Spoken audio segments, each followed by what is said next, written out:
it handed over the fragment a faint, fist-sized wisp of the Hokage's soul. Chitō picked up a small piece of gravel from the ground, his expression unreadable. Without ceremony, he waved his hand, forcing the fragment into the stone. Once the process was complete, he casually tossed the stone to Jiraiya and announced, "There. That monkey has been resurrected by me. His soul is now contained in this stone." Jiraiya instinctively caught the stone, staring at it in disbelief. The implications of his teacher's resurrection and the bizarre form it had taken were overwhelming. As Jiraiya struggled to process the situation, Uzumaki Chitō gave a final warning to Kanaha. He declared that Naruto, after less than a year of training, was now ready to leave his mark on the ninja world. The ominous promise lingered in the air. With a faint smile, Chito's clone dissolved, its departure leaving a chilling sense of foreboding. Jiraiya, still clutching the stone, sighed heavily. Kanaha had technically triumphed, but the emotional toll was palpable. A wave of grief, confusion, and unease swept through the village. In the aftermath, Kakashi approached Jiraiya, his demeanor heavy with defeat. "What do we do next?" he asked quietly, his voice tinged with exhaustion. Kanaha was now leaderless, its future uncertain. Jiraiya took a deep breath, his gaze fixed on the stone in his hands. "First, we deal with the hidden sand captives," he replied. "Then, we start rebuilding. That's all we can do for now." But not everyone shared in the sorrow. Danzo, ever the opportunist, regarded the chaos with a glimmer of ambition. Beneath his outwardly stoic expression, he harbored a complex mix of emotions. The prospect of ascending to the position of Hokage now seemed within his grasp, and the undercurrents of change began to shift in his favor. Later that night, in the quiet solitude of the Uchiha clan's residence, a shadow moved with deliberate stealth. The figure slipped into Uchiha Sasuke's room, its intentions cloaked in darkness. Support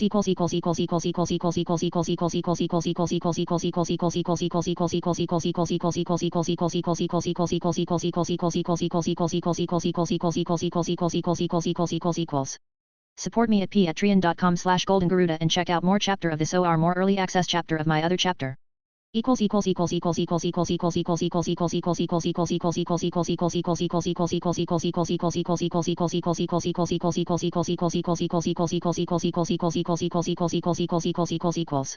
Comment. 3 comment. Vote. Chapter 31. When Uzumaki Chitō's clone dissipated, the real Uzumaki Chitō immediately became aware of everything that had transpired in Konoha. Hyuga Neji stood silently behind Naruto, his eyes filled with a mixture of hesitation and longing as he gazed at Uzumaki Chitō. It was clear that Neji had already made a decision, one that would alter the course of his life. Tenseigan. The thought crossed Uzumaki Chitō's mind. He was curious to witness the power of the Tenseigan, a force he had yet to fully understand. However, he concluded that such a matter would ultimately fall under Orochimaru's purview. Orochimaru, though cunning, had developed a deep fear of Uzumaki Chitō. After his defeat during the Konoha collapse plan, Orochimaru had fled without hesitation.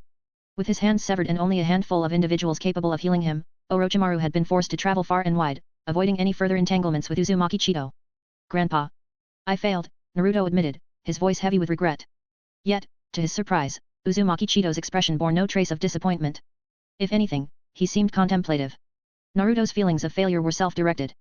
Though he had nearly succeeded in his mission, his plans were ultimately thwarted by a Konoha ninja Jiraiya.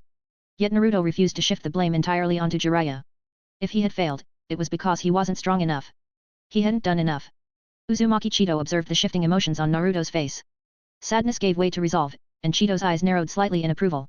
Naruto had already begun to reflect on his defeat, coming to the same conclusion: his strength was insufficient. He needed to become stronger, much stronger. "Good," Uzumaki Chitō said, his voice steady. "Now that you've figured it out, let's get to training. Clean up the ruins here first." Naruto nodded, determination burning in his eyes. Uzumaki Chitō smiled faintly. Naruto's growth in both maturity and responsibility was evident. Chitō knew he needed to be Naruto's unwavering support, his strongest ally. "Guy," Uzumaki Chitō addressed Might Guy, "you're going to. You have a deep understanding of taijutsu, and the body is the foundation of all strength." "I understand." "Thank you, senior," Might Guy replied respectfully, bowing deeply before leaving without hesitation. This trip to Konoha had shown Might Guy the decaying roots of the village, the very elements that made Konoha unrecognizable to him. He resolved to gain the strength necessary to sever those roots and rebuild the Konoha he believed in. If Konoha had strayed from its ideals, then he would help create a new one. Naruto, in Guy's eyes, was a remarkable child, hardworking, kind, and possessing a strong sense of right and wrong. With Uzumaki Chitō as his steadfast supporter, Naruto could protect the village's future and help it grow anew. Uzumaki Chitō noticed Might Guy's determined expression and smiled. The purest of ninjas would never abandon their ninja way. Now, Uzumaki Chitō turned his gaze to Hyuga Neji. "Let's talk about you, little one from the Hyuga clan." Uzumaki Chitō's eyes seemed to penetrate Neji's very soul, scrutinizing his life from birth to the present. They reflected an understanding that left Neji momentarily breathless. The revelation of Hyuga Neji's defection caused an uproar in Konoha. Half a year earlier, Naruto, Uzumaki and Might Guy had already become rogue ninjas, but their defection hadn't caused nearly as much of a stir. The departure of a once dismissed dead last and a relatively ordinary ninja had barely rippled through the village's consciousness, even though both had been marked with S-class danger levels. By contrast, Rock Lee, another defector, had only warranted a meager D-class danger ranking. But Haiga Neji was different. A prodigy of the prestigious Haiga family, Neji's future had been bright and filled with promise. For someone of his stature to defect someone who could have risen to greatness was an unthinkable betrayal. Rumors spread like wildfire, with villagers questioning what had gone so wrong in Kanaha to push Neji to this point. The Haiga family vehemently denied the allegations, dismissing them as baseless, but eyewitnesses told a different story. Uzumaki Chitō had freed Neji from the oppressive caged bird seal and had led him away from Kanaha. Could Uzumaki Chitō truly break the caged bird seal? The implications of this revelation sent shockwaves through the Haiga clan. The seal, long used to control the branch family, had always been regarded as unbreakable. But now, for the first time, it seemed there was a chance to unbind it. The Haiga family reacted swiftly, closing their compound and forbidding any mention of Uzumaki Chitō. Kanaha was roiling with unrest, and the undercurrents of change were palpable. Danzo, seizing the opportunity, took control of Kanaha. Though he claimed reluctance, the reality was that the village was now entirely under his authority. His first act was to declare martial law, locking the village down in an attempt to regain control. It was under this tense atmosphere that Kabuto, following Orochimaru's orders, infiltrated Kanaha. His target, Uchiha Sasuke. Stepping into Sasuke's room, Kabuto immediately felt an inexplicable unease. His sharp eyes scanned the space, but nothing appeared amiss. Seeing Sasuke lying motionless on the bed, Kabuto hoisted him onto his back and prepared to make a quick escape. Though martial law made the operation riskier, Kabuto knew this was Kanaha's weakest moment. If he was cautious, he could slip away unnoticed. In the silent courtyard, a black crow perched on a branch, its blood-red eyes gleaming ominously. A sudden, searing pain struck Kabuto. His soul felt as though it were being torn apart, and he fell to the ground with a gasp, dropping Sasuke in the process. Bang! Sasuke's body transformed into a wooden log, a substitution. Before Kabuto could fully recover, a shuriken whizzed through the air, narrowly missing him. Decent reflexes, a cold voice remarked from the courtyard's entrance. Kabuto looked up to see two figures cloaked in black robes adorned with red clouds. The Sharingan in their eyes glowed with a menacing intensity, and Kabuto immediately knew he was outmatched. Uchiha Itachi stepped forward, his voice icy and commanding. Tell me, who sent you? Kabuto's instincts screamed at him to escape, but under the pressure of Itachi's overwhelming genjutsu, resistance was futile. It was Lord Orochimaru, Kabuto admitted through gritted teeth. Itachi's gaze darkened.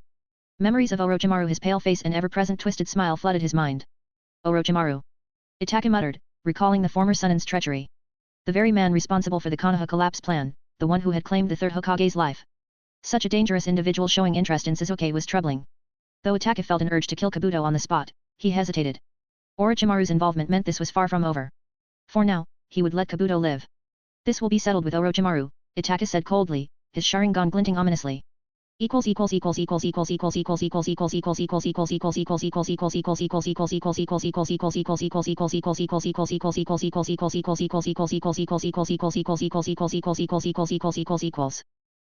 me at patreon.com/goldengaruda and check out more chapter of this or more early access chapter of my other chapter.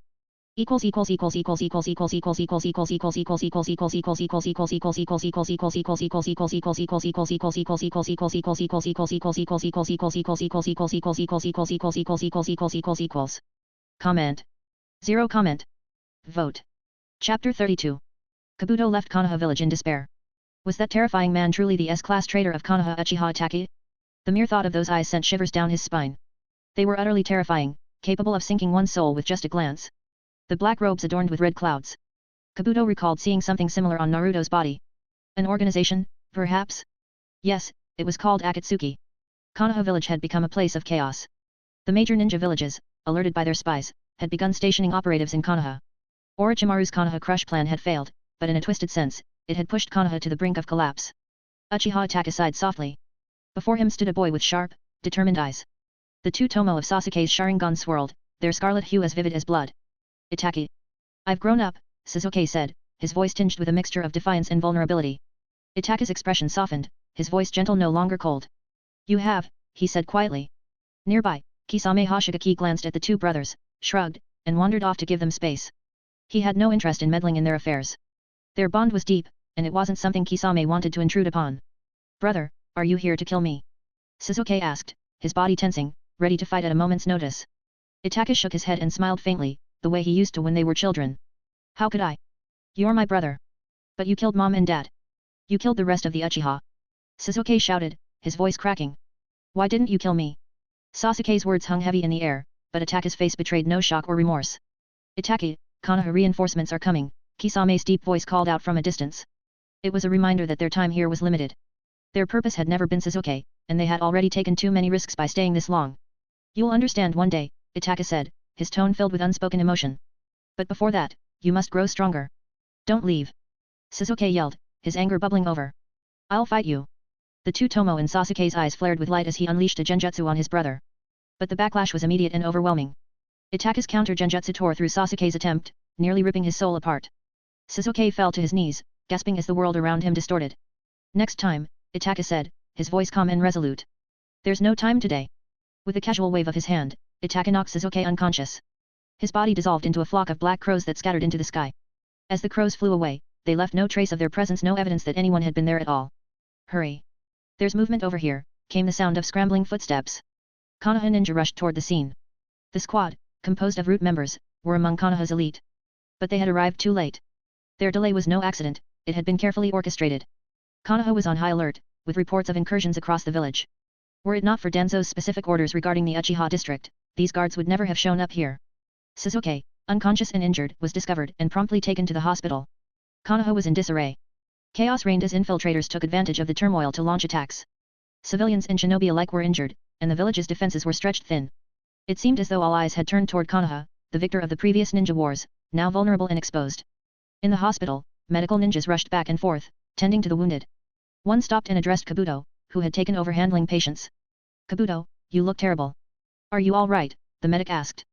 Kabuto gave a weak smile. I'm fine. Just chakra exhaustion. I'll recover soon. You go help elsewhere, I'll take care of the new patients. The medic nodded and handed Sasuke over to Kabuto. This Uchiha's all yours. I'll see to the others. As soon as the medic left, Kabuto's gentle demeanor shifted. A sinister smirk spread across his face as he looked down at Sasuke. So, you've fallen into my hands after all, Uchiha Sasuke. Kabuto's eyes gleamed with a serpentine malice. The lingering pain from his encounter with Itachi still throbbed in his soul, but it only fueled his resolve. Elsewhere, in the Hokage's office, news of Sasuke's attack had already reached Danzo. Uchiha Sasuke was attacked and left unconscious. Danzo repeated, his voice cold and calculating. Sasuke's significance to him was immeasurable, the Sharingan was a prize he had coveted for years. Those fools, Danzo muttered. Do they think Kanaha is weak? On the desk, the spectral figure of Hiruzen Sarutobi emerged from the stone that bound his soul. Though he had lost his physical body, his presence still carried authority though his time each day was limited. Seeing Hiruzen, Danzo's face darkened. He had thought himself next in line for the title of Hokage, yet here was Hiruzen, clinging to existence. Hiruzen, Danzo sneered, his frustration evident. In this state, how can you lead Kanaha? Enough, Danzo, Hiruzen interrupted, his voice firm. I know what you are thinking. Jiraiya, who had been present, stepped forward with concern. Sensei, how are you holding up? Hiruzen sighed deeply. My soul is bound to this stone, but I'll manage. Uzumaki Chitō's methods are beyond our understanding. Perhaps he has surpassed even the six-path sage. At the mention of Uzumaki Chitō, a somber expression crossed Hiruzen's face. If only I had told Chitō that Naruto was Kushina's son from the beginning. If I had shown Naruto kindness, would things be different now? Would Uzumaki Chitō have stood with Kanaha? But there were no answers, only regrets. Teacher, Jiraiya said, his tone serious, Kanaha needs your leadership. Danzo snorted derisively. Leadership? In his condition. That's enough, Danzo, Hiruzen snapped, frowning deeply. His thoughts turned to the future of Kanaha. Jiraiya, are you truly unwilling to become Hokage? Jiraiya shook his head. You know I was never interested in that role. Then bring back Tsunade, Hiruzen said firmly. She's the granddaughter of the first Hokage. It's only fitting that she inherits the title.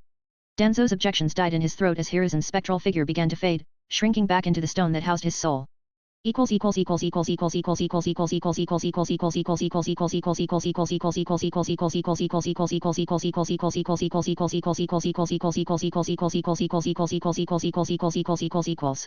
Support me at patreon.com/goldengaruda and check out more chapter of this or more early access chapter of my other chapter.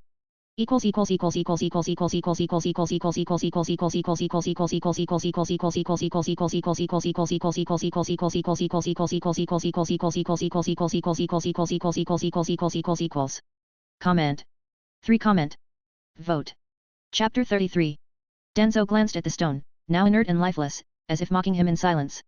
A strange idea crossed his mind. What if he tossed this stone into one of Konoha's public toilets? Even in death, Hiruzen seemed intent on hindering him, and Danzo's frustration simmered beneath the surface. I'm setting out now to bring Tsunade back, Jiraiya said firmly. I'll leave the village in your hands for now. Danzo offered a terse nod as Jiraiya departed. If this was Hiruzen's decision, Jiraiya, as his student, wouldn't contest it. Once Jiraiya was out of sight, Danzo finally allowed himself to sit in the Hokage's seat. Yet, an unsettling emptiness gnawed at him. Why can't I feel any satisfaction? Even now, Hiruzen still manages to ruin my plans. He reached for the stone and slipped it into his pocket, deciding to visit the hospital to check on Sasuke's condition. But when he arrived, the bed was empty. Even with his remarkable self-control, Danzo couldn't mask his irritation. His voice thundered through the hospital corridors. Where is he? Don't tell me a comatose shinobi walked out on his own. Are you all blind? His fury was no longer about Sasuke, it was the culmination of mounting frustrations, directed at the hapless medical ninja standing before him. Long time no see, Kabuto said smoothly, a smirk tugging at his lips as he watched Sasuke awaken. You betrayed the village, Sasuke said coldly, his tone accusatory. Kabuto tilted his head, his expression unbothered. Why do you say that? Why couldn't it be that the village betrayed me, he retorted. Sasuke's lips parted to respond but faltered. There's no reason for the village to. His voice trailed off, uncertain. You see? You don't even know yourself, Kabuto chuckled, slipping a pill into Sasuke's mouth before he could resist. What are you trying to do? Sasuke demanded, his voice strained. I didn't capture you for myself, Kabuto replied. Orochimaru-sama wishes to meet you. He has a question for you, do you crave power? His voice lowered, almost conspiratorial. The kind of power that can rival Naruto's. Sasuke's eyes lit up with a mixture of hope and determination. The promise of power, the power to avenge his clan, the power to surpass Naruto was too tempting to ignore. Kabuto watched the shift in Sasuke's expression with satisfaction. Another one had succumbed to the allure of strength. On the ruins of the Land of Whirlpools, the landscape was slowly transforming. It had taken Might Guy, Rock Lee, Naruto, and Neji 5 days to clear the rubble. Their combined expertise in taijutsu had made the grueling task a fitting training exercise. Naruto had declared the site as the foundation for a new Konoha. Alongside Uzumaki, Chitō, Guy, Lee, and Neji, he envisioned this place as the birthplace of a renewed village. Naruto's massive chakra reserves fueled countless shadow clones, each tirelessly contributing to the work. However, as the clones dispelled, the accumulated exhaustion threatened to overwhelm him. His body sagged under the strain, barely able to remain standing. Lord Chitō, Naruto is pushing himself too hard, Might Guy said, his concern evident. Even Lee and I can't endure this level of intensity. It's his choice, Uzumaki Chitō replied calmly. If he wants to become Hokage, he must pay the price for that ambition. But at this rate, his body will collapse. Guy protested. Even if he dies, I can retrieve his soul and bring him back to life, Chitō said dismissively. Guy had no response. Uzumaki Chito's abilities were beyond comprehension, his power bordering on divine. Guy briefly considered asking if Chitō could resurrect his father, but he dismissed the thought. What right do I have to ask for such a favor? Seeing through Guy's hesitation, Chito's tone softened. Naruto is working hard, but even he needs rest. In a few days, take the children out to see the world. Understood, Guy replied with a bow. Meanwhile, Orochimaru, still grappling with the loss of his arms, weighed his options. He considered resorting to the living corpse reincarnation technique to secure a new body, but Uzumaki Chito's existence gave him pause. Chito's apparent immortality provided a living example that Orochimaru couldn't ignore. Perhaps there was another path to eternal life. For now, he resolved to seek out a skilled medical ninja to aid his recovery. Naruto, though eager to continue training, reluctantly accepted Uzumaki Chito's advice. Overtraining can hinder growth, Chitō warned. A developing body needs balance. Soon after, Naruto and his team prepared for a mission to the land of Sound, Orochimaru's territory. Uzumaki Chitō had given Neji a lead on the Tenseigans' secrets, suggesting Orochimaru might hold the answers. Chitō had also presented a darker, more ruthless option, to annihilate the entire Hyuga clan and collect all their Byakugan. With that, Neji could create an unrivaled Tenseigan. But Neji had refused. No matter how flawed the Hyuga clan was, there were people within it he wished to protect. He chose the path of seeking Orochimaru instead. After a long journey filled with light-hearted banter, the group arrived in the land of Sound. Following the coordinates Orochimaru had left behind, they located his hidden laboratory. Inside, they found only a handful of his assistants. Stepping forward, Neji addressed them. Is Orochimaru here? We need to meet with him. The assistants, though cautious, relaxed slightly. Only those associated with Orochimaru could have found this lab. One of them smirked and replied, Orochimaru-sama? He's likely at a casino right now. Comment. Zero comment. Vote. Chapter 34. Casino. The group froze at the unexpected word. Orochimaru and a casino, those two concepts seemed worlds apart. Was it possible that Orochimaru, short on funds for his experiments, had resorted to gambling to secure resources? A bizarre image formed in Neji's mind, a pale-faced Orochimaru losing a bet and, in a fit of rage, cutting down his opponent. The thought sent a chill down his spine. Is this what makes an S-class trader so terrifying? Before they could act on this information, Naruto and his team crossed paths with Kabuto, who was returning with Sasuke in tow. Why are you here? Sasuke asked first, his eyes narrowing at the familiar faces. His gaze lingered on Naruto, sensing a stronger, more commanding presence radiating from him. Could it be that Naruto has also gained power from Orochimaru? Sasuke wondered, his hunger for strength growing with every passing moment. He looked forward to what Orochimaru might offer him. Why are you here? Naruto countered, his eyes scanning Sasuke's restrained form. Despite knowing Sasuke wouldn't flee, Kabuto had bound him with a rope, an image Naruto found both strange and amusing. Sasuke scoffed and turned away, unwilling to engage further. But inside, his emotions churned violently. Once dismissed as a dead last ninja, Naruto had ascended to a level rivaling that of a jonin under Uzumaki Chitō's guidance. Sasuke struggled to accept this reality, though he knew he had no choice but to face it. This internal turmoil ignited something within Sasuke. His Sharingan activated, the two tomo in his eyes swirling with intensity. Then, driven by a storm of negative emotions, helplessness, frustration, and jealousy, a third tomo began to manifest, transforming from a faint outline to a solid shape. The birth of the three tomo Sharingan unleashed a surge of chakra, distorting the air around Sasuke. Overwhelmed by the sudden influx of power, he broke free from the ropes binding him. His newfound Sharingan focused on Naruto, and a wave of genjutsu surged toward his former teammate. Naruto! Neji called out in alarm as Sasuke launched his attack. He prepared to step in, but Guy held him back. Don't interfere, Guy said firmly. Naruto can handle it, and Sasuke needs to release the full potential of his Sharingan. But... Neji hesitated, watching Sasuke closely. The Uchiha's newfound power radiated an aura of menace, and Neji's instincts screamed danger. As a member of the Hyuga clan, he understood the Uchiha's Sharingan better than most. He knew firsthand how terrifying those eyes could be. Naruto, unfazed by the genjutsu, shifted into his Three Tails Kyuubi mode. The dense chakra of the Nine Tails enveloped his body, its fiery energy radiating outward. Don't think I'm weak, Naruto said with a scoff, his tone dripping with confidence. His control over the Nine Tails power had reached an impressive level. Sasuke's determination burned brighter.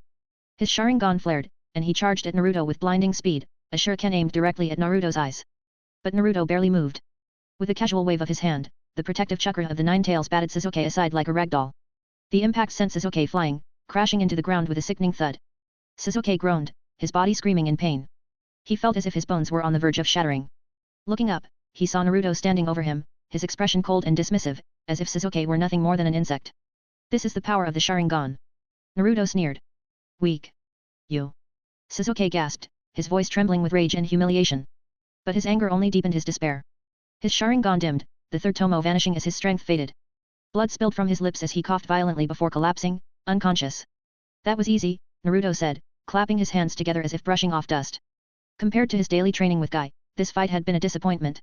Though the Three Tails mode wasn't Naruto's strongest form, it was more than enough to overpower Sasuke. Neji watched the fallen Sasuke with a mix of emotions. The three tomo Sharingan was equivalent in power to the Hyuga clan's Byakugan, yet even that couldn't hold a candle to Naruto's strength. If I want to become stronger, Neji thought, then the Tensagen is my only path. Kabuto observed the scene with a smile. As expected of the disciple of that man, he muttered to himself. Naruto had grown into a formidable force, someone even high-level ninja would find difficult to face. Turning to the group, Kabuto addressed them. So, you're here to find Orochimaru-sama? You're in luck, I know how to contact him. Follow me. Without waiting for a response, Kabuto hoisted Sasuke onto his back and began walking toward a hidden path. After exchanging brief glances, Naruto and the others followed. Support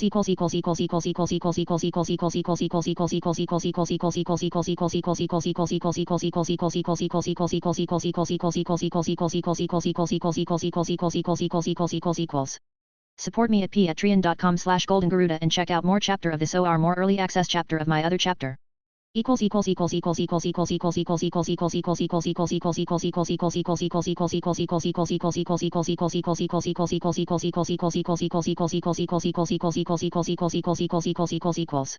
Comment.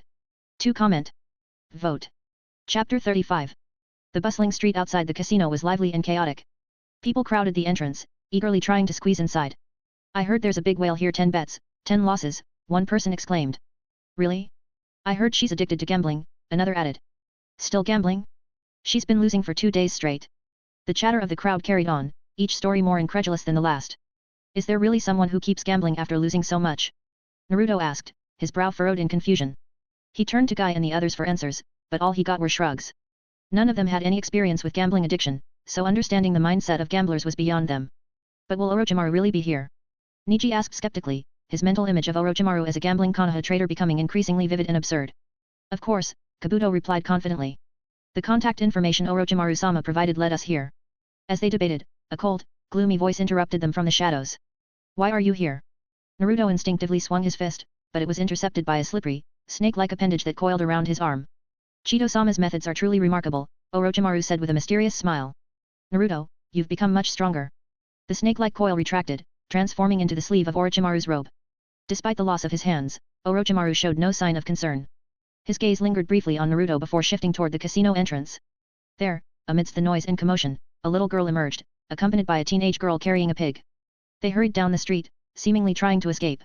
Orochimaru's smile widened as he quickly followed them. Keep up, Kabuto instructed the group, immediately moving to follow his master. Naruto and the others exchanged glances, then trailed behind at a cautious distance.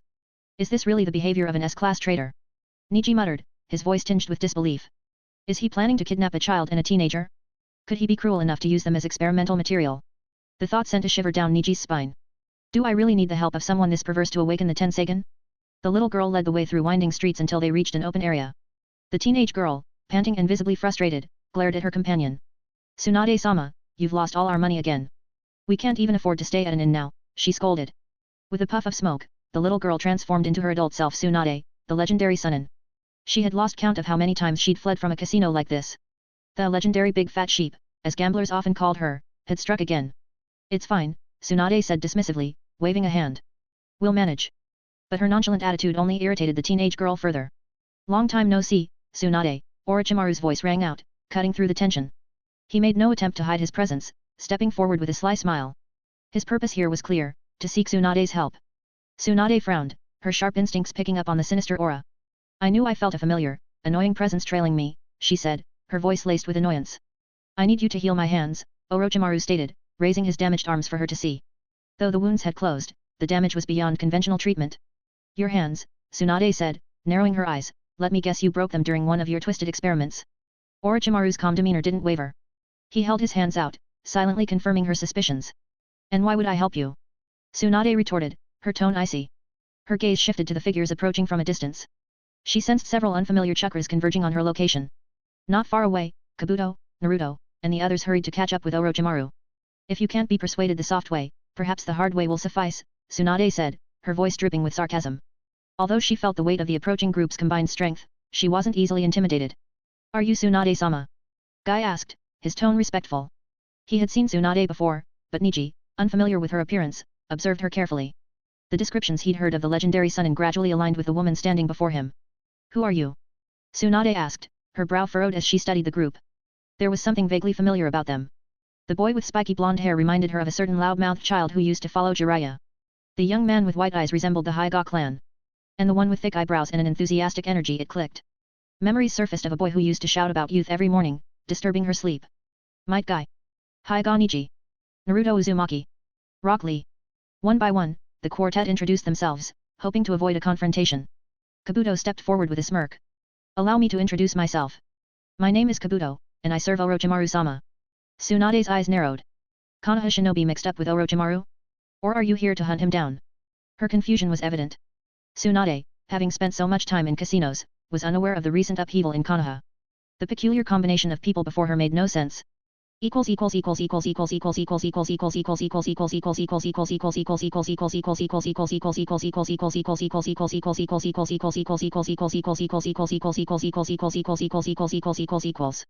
Support me at patreon.com/goldengaruda and check out more chapter of this or more early access chapter of my other chapter.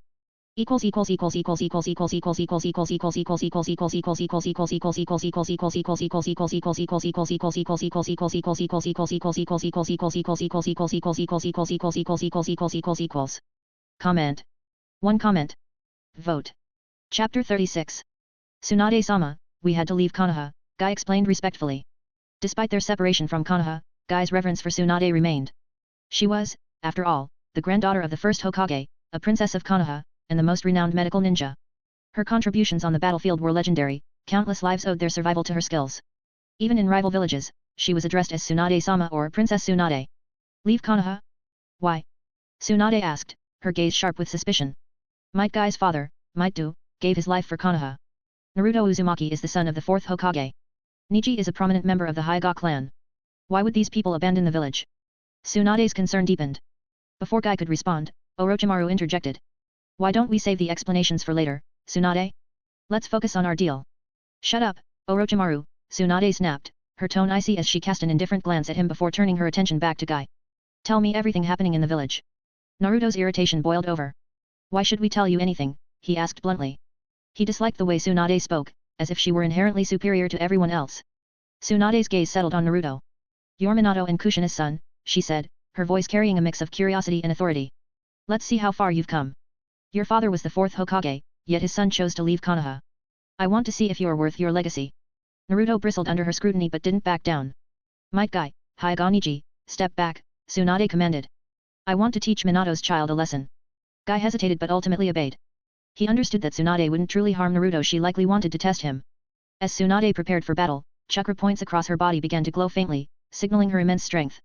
Naruto, feeling the weight of her power, activated his three tails Kyuubi mode. Three fiery chakra tails flickered behind him as his connection to the nine tails deepened. Tsunade's sharp eyes took in the transformation. Impressive, she remarked. You've mastered the nine tails power enough to become a perfect Jinchuriki. But don't think that gives you the right to disrespect your elders. Naruto charged forward, raised Nan in hand, aiming directly for Tsunade. Your attack is decent, but it's too slow, Tsunade said, effortlessly dodging the raised Nan as Naruto lunged at her. In one fluid motion, she gathered chakra into her legs and stomped the ground. Boom! The earth shook violently, cracking under the force of her attack. The sheer impact created a massive crater, throwing Naruto off balance. Old witch! Face me again! Naruto shouted, his frustration mounting. He swung his chakra tails toward Tsunade, but she caught them with ease. Old witch! Tsunade's face darkened, her temple throbbing with anger. Her voice turned icy. How dare you call me that, brat? Of all insults, being called old was the one thing Tsunade despised most. Her medical ninjutsu allowed her to maintain a youthful appearance, and Naruto's words had struck a nerve. Even Orochimaru and Kabuto instinctively stepped back, recognizing the danger of Tsunade's fury. Orochimaru whispered to Kabuto, she's terrifying when she's angry. Guy and the others also retreated, giving Tsunade and Naruto space to fight.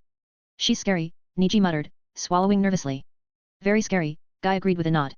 Tsunade tightened her grip on Naruto's tail, her immense strength turning the chakra construct into a tangible form. She gathered chakra into her hands and hurled Naruto with incredible force. Crash!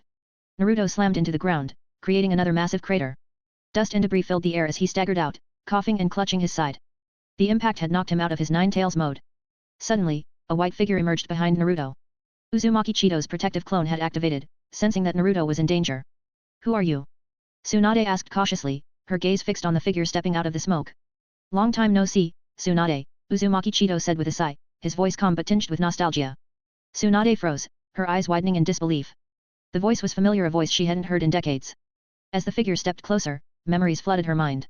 Could it really be him?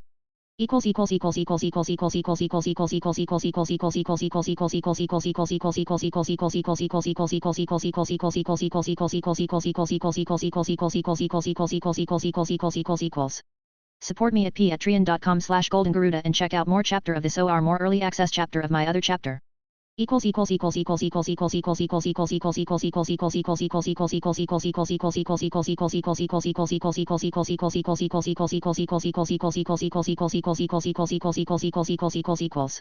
Comment. 3 comment. Vote. Chapter 37. Tsunade's mind drifted back to her childhood. She remembered a young man who had always been present in Konoha. Even her revered grandfather, the first Hokage, showed him great respect. Later, she learned that the man was none other than her grandfather's teacher Uzumaki Chitō. When the god of the ninja world grew old and eventually passed away, Tsunade had been inconsolable, crying for days. It was Uzumaki Chitō who comforted her, taking care of her as she navigated her grief. Then came the destruction of the land of whirlpools. Rumors swirled, some said Uzumaki Chitō had perished, just like her grandfather. Others believed he had fallen into a deep, unending sleep. Now, as he stood before her once again, those memories flooded back. Tsunade unconsciously moved closer, her eyes wide with disbelief. As she approached, the familiar sight of him erased any doubt. Tears began to flow freely down her face, much to her frustration. Damn it! Why am I crying? She thought, angrily wiping at her cheeks. I should be happy that he's finally back. I'm back, Tsunade, Uzumaki Chitō said with a faint smile. Why aren't you happy? Tsunade's lip trembled, but she refused to admit her emotions. I'm not crying. It's windy, and sand got in my eyes, she retorted, turning her face away with an unusual hint of shyness. Suddenly, Tsunade channeled chakra into her fist and struck out at Uzumaki Chitō. The chakra erupted with incredible force, but Chitō merely smiled indulgently. With a graceful motion, he dissipated her attack with his right hand as if brushing away a breeze. His left hand gently restrained her shoulder. Tsunade, he said softly, don't forget I taught you how to fight. Tsunade's body relaxed, and her voice trembled with emotion as she whispered, welcome back. Her chakra shifted, and in an instant, she reverted to the appearance of her 10-year-old self, rushing into Uzumaki Chitō's arms like a child seeking comfort. Chitō sighed helplessly, a warm smile on his face. What else can I do with this girl? He thought. Of course, I'll pamper her. Orochimaru stood to the side, his pale face unreadable. Inwardly, though, he was in turmoil. Is this really Tsunade? The legendary princess of Kanaha? The sight of her acting shy and childlike around Uzumaki Chitō was almost too much for him to process. Am I crazy? Or is Uzumaki Chitō simply that incredible? Meanwhile, Guy, Neji, and the others were less surprised. To them, Tsunade's reaction made perfect sense. After all, it's Uzumaki Chitō-sama. With him, even the most extraordinary things seem reasonable. Naruto, still recovering from his earlier fight, stumbled over to Tsunade, glaring at her. Grandpa, he muttered, addressing Uzumaki Chitō as he stood beside him. Uzumaki Chitō looked at Naruto, letting out a relieved sigh. His protective measures had shielded Naruto from serious harm, though the boy looked slightly battered. Naruto, why were you fighting Tsunade? And Tsunade, Chitō added with a frown, you hurt him too much. He called me an old witch. Tsunade snapped, her eyes narrowing. Do you know how insulting that is? If he weren't Minato's son, he wouldn't be standing here. Chitō rubbed his temples, feeling the beginnings of a headache. Little Tsunade, he said gently, you're an elder. Don't let yourself get so angry with children. I wasn't angry. Tsunade protested, burying her face against Chito's chest to hide her flustered expression. Chitō sighed again, already resigned to the situation. Tsunade may have grown up, but in moments like this, she's still the same little girl I raised. Realizing the others were watching, Tsunade quickly regained her composure, stepping away from Chitō. But her gaze turned suspicious as she looked at him. Why did Minato's son leave Konoha village? She asked pointedly. You've been with him, so you must know. Or is this, your doing? Chitō met her gaze calmly. Yes, it was my decision. But Tsunade, let me ask you, why did you leave Kanaha? Tsunade hesitated, her words faltering. Memories of her disillusionment with the village resurfaced. She had left because Kanaha no longer felt like home, and she had been disappointed in its leadership. Her silence spoke volumes. Chitō nodded knowingly. Exactly. Kanaha has been in decline, and the third Hokage bears much of the blame. Before the conversation could continue, Chitō turned his attention to Orochimaru. Enough reminiscing. Orochimaru, do you want to make a deal? Orochimaru's smile widened, but his mind raced. What could I possibly offer him? Uzumaki Chitō-sama, he began carefully, I doubt there's anything I possess that you need. You've been working with Danzo for a long time, Chitō said flatly, cutting through Orochimaru's pretense. I don't care about your past actions, Chitō interrupted. I'm only here to ask, are you interested in studying the Byakugan?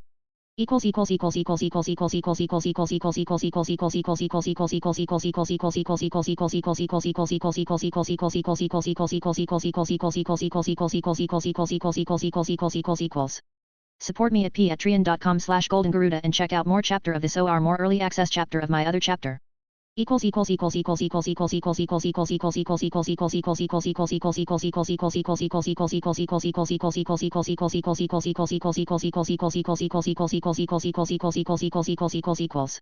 Comment. To comment. Vote. Chapter 38. Byakugan. Orochimaru's eyes widened, and for a moment, he nearly shouted aloud. Yes, of course I do. As one of Konoha's two great jutsu, the Sharingan and the Byakugan had always been sources of fascination and envy. Orochimaru had long cooperated with Danzo to study the Sharingan, but the Byakugan had always eluded him. The Hyuga clan's strict protection of their Kekkei Genkai made it impossible to access. But now, Lord Uzumaki Chitō himself was offering him the chance to study the Byakugan. Could it be that this legendary figure planned to attack Konoha and sweep away the Hyuga clan entirely? Humph. Uzumaki Chitō's cold snort snapped Orochimaru out of his thoughts. The sheer force of Chitō's breath condensed into a needle that pierced Orochimaru's soul, leaving him reeling. Orochimaru's face turned ashen, and a trace of blood seeped from the corner of his mouth. Don't project your dirty thoughts onto me, Uzumaki Chitō said sharply. That was just a lesson for you. Orochimaru staggered but managed to regain his footing. Despite the pain, he suppressed his excitement. Yes, I accept this deal. What will I receive in return? I'll repair your body perfectly, Uzumaki Chitō replied nonchalantly. That's your reward.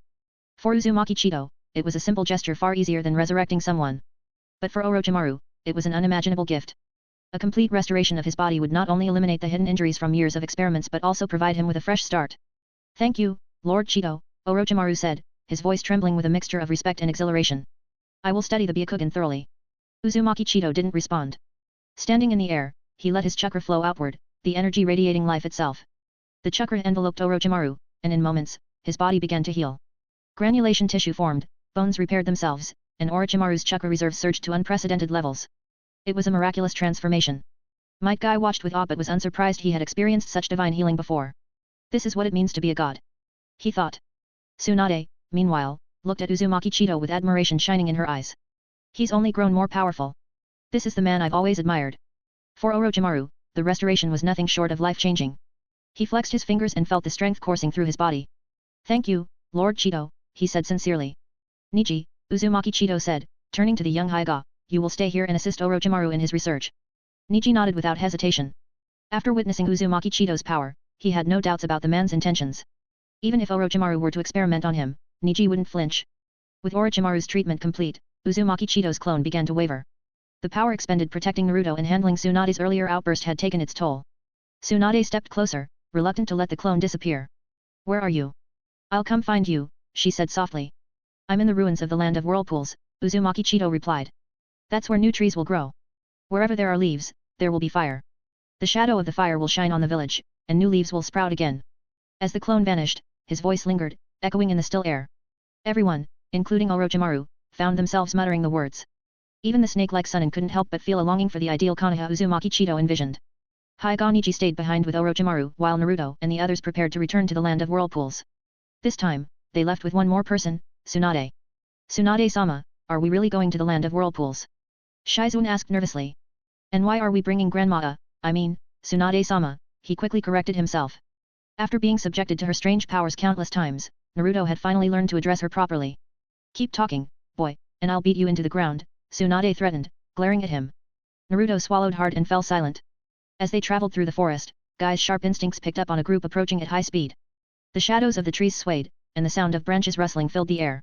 Moments later, two ninjas emerged from the foliage, their eyes locking onto Naruto's group. Naruto immediately prepared for battle, Raise-nan spinning in his hand.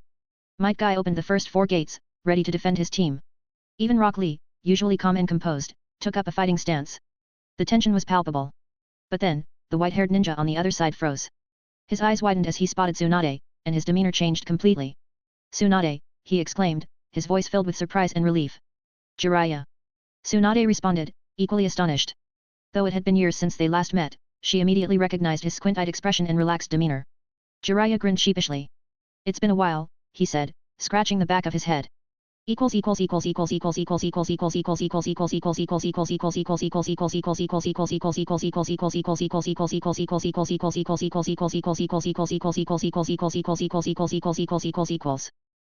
me at patreon.com/goldengaruda and check out more chapter of this or more early access chapter of my other chapter.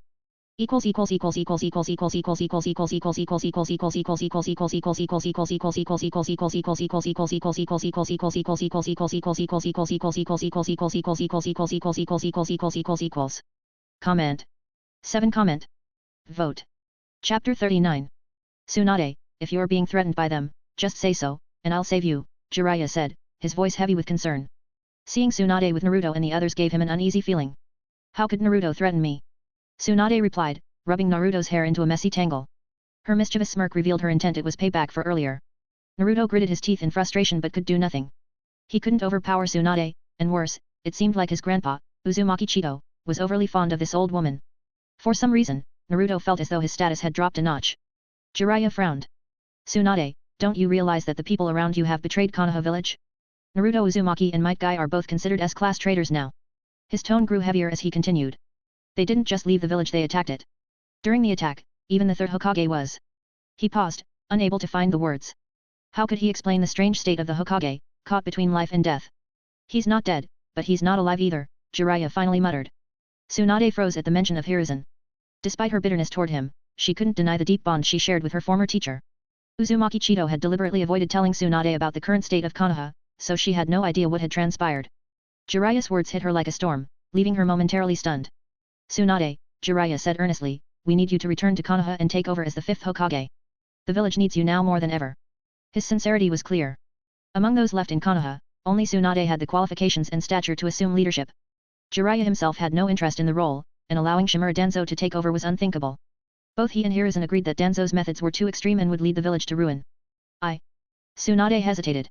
Her heart was in turmoil. She wanted to stay with Uzumaki Chitō, whom she deeply missed, but the third Hokage's condition tugged at her sense of responsibility.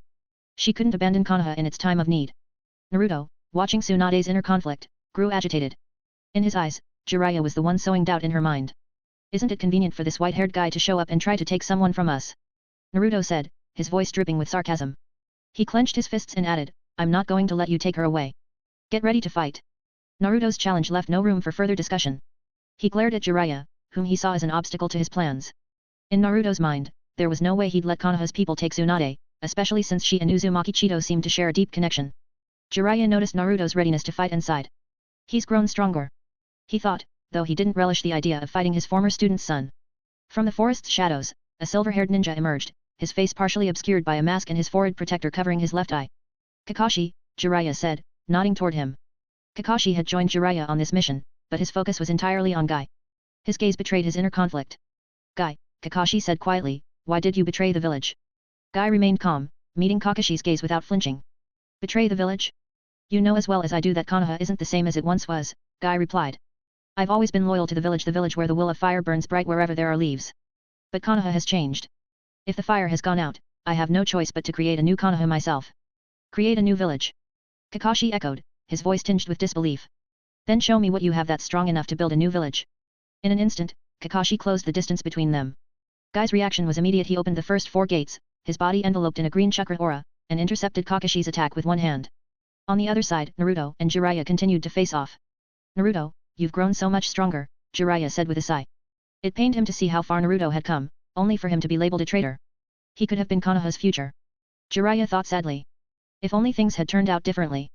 Naruto, however, didn't share Jiraiya's sentiment. He was determined to prove himself, his fiery resolve burning brighter than ever.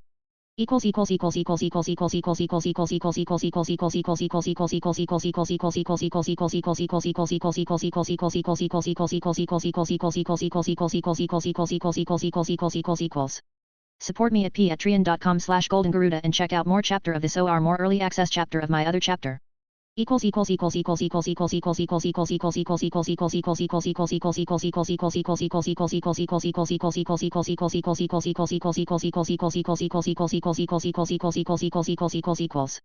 Comment. To comment. Vote. Chapter 40. What incredible potential. When Jiraiya looked at Naruto, he couldn't help but see flashes of the past of a baby cradled in Minato's arms. The son of the 4th Hokage, once Konoha's greatest hope, now stood as a traitor to the village. If word of this spread, Konoha's reputation would be irreparably tarnished. Naruto, Jiraiya said firmly, his gaze intense. Not only am I bringing Tsunade back to the village today, but I'm taking you with me. You can't be left to grow unchecked outside Konoha. Naruto smirked, the expression sharp and defiant. You can try, he spat. Blood-red chakra enveloped his entire body, radiating a raw, feral energy. 7 fiery tails flickered behind him, tearing through the very fabric of the air. The demonic aura was suffocating, as if a beast from hell had been unleashed. Naruto had pushed his control to the limits, accessing the power of the 7 tails state. Jiraiya felt the immense pressure. He's already this powerful in such a short time. Jiraiya thought grimly. He clenched his fists. The stronger Naruto becomes, the more I can't allow him to stay away from Konoha. In the blink of an eye, Naruto vanished, reappearing behind Jiraiya with claws extended, aiming for his former sensei's back. Woo! Jiraiya reacted swiftly, using a substitution jutsu to escape. A log shattered beneath Naruto's claws, but Jiraiya had already widened the distance. Hands moving in a blur, Jiraiya completed his seals. Toad oil bullet, he shouted, spitting a viscous substance at Naruto. The sticky oil coated Naruto's body, clinging to him stubbornly. Naruto struggled, trying to strip the grease off, but it was futile. This is toad oil, Jiraiya said with a grin. You can't just remove it with brute strength. Before Naruto could retaliate, Jiraiya unleashed another jutsu. Fire style, Great Fireball. A massive flame erupted, igniting the toad oil and enveloping Naruto in flames. The fire roared, but the protective aura of the 9 tails chakra shielded Naruto from harm. Instead of causing pain, it only fueled his rage. Naruto's growl deepened, and the raised nan began to form in his hand. With a snarl, Naruto charged at Jiraiya, slamming the raised nan into him. Needle Jizo. Jiraiya's hair expanded rapidly, wrapping around his body and hardening like steel. The raised nan ground against the barrier, producing an ear-splitting screech. Even with his defense, Jiraiya was forced back more than 10 meters, his feet carving deep trenches into the earth. His power is overwhelming. Jiraiya thought, retreating to absorb the impact fully. Jiraiya countered with another fireball jutsu, but Naruto dodged with ease. Is that all you've got? Naruto sneered, his voice laced with mockery. Jiraiya narrowed his eyes, leaping into the air. His white hair extended once more, forming his chaotic lion mane technique. The tendrils expanded and coiled around Naruto, engulfing him completely. Let's see how you handle this, Jiraiya muttered. The hair constricted, its sharp edges slicing into Naruto's chakra cloak. Inside the mane, Naruto remained calm. His hands flew into a seal. Shadow Clone Jutsu. Dozens of clones appeared within the confined space, crowding the interior until the lion mane began to swell unnaturally. Jiraiya realized too late what was happening. Bang! The lion mane exploded, the force of the blast tearing the ground apart. Trees shattered, and debris filled the air. As the dust settled, 8 tails rose into the sky, swaying like the limbs of a demon.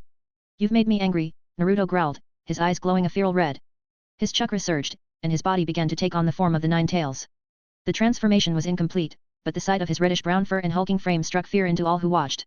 In his mouth, a ball of concentrated chakra began to form a tailed beast bomb. The destructive orb condensed rapidly, its terrifying power ready to obliterate everything in its path. Naruto fired it toward Jiraiya with a roar. The bomb tore through the landscape, leaving nothing but devastation in its wake.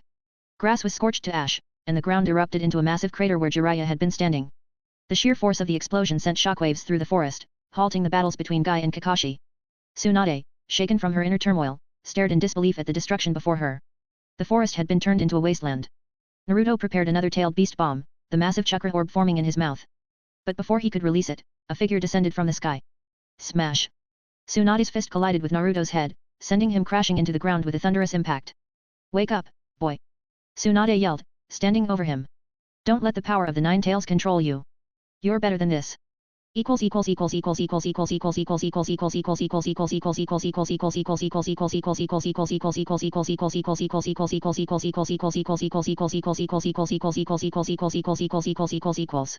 Support me at patreon.com/goldengaruda and check out more chapter of this or more early access chapter of my other chapter.